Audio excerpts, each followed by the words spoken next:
So phantom capital gains, it has a spooky sound to it, and it definitely is catchy, and it gets people's attention. I can think of multiple meetings where we've discussed this with people, and it's caught their attention and helped them understand that mutual funds, for one reason or another, may not make as much sense. But a phantom capital gain is when you pay taxes on something that you have not sold. So if you're inside of a mutual fund and there's somebody else that's involved inside of that mutual fund, it's an open-end mutual fund like most are.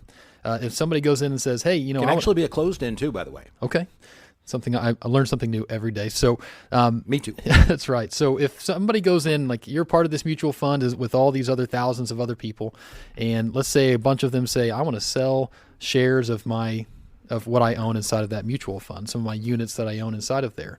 Well, if the money manager or the manager of that fund has to go in and sell different positions, because technically he doesn't or she doesn't have to sell anything. They may have capital that they can pay out. They may not have to sell any positions, but typically if it's a large amount, they're going to go in, sell some of the stock positions inside of that mutual fund.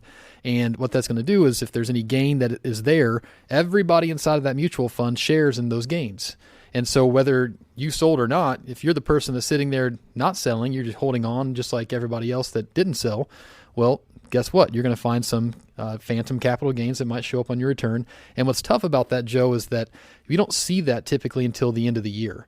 So those gains don't necessarily have to be reported until after December 31st. So if you're tax planning and you are estimating how much you can do a Roth conversion and you're trying to look at AGI, a lot of times if you have a lot of mutual funds, and we're trying to plan around that, it becomes very difficult because all of a sudden these gains that we weren't expecting to pay taxes on hit the return, and now it's kind of messed up the entire tax plan that we had in place, or it exposes you to more taxes than what we intended you to have to pay.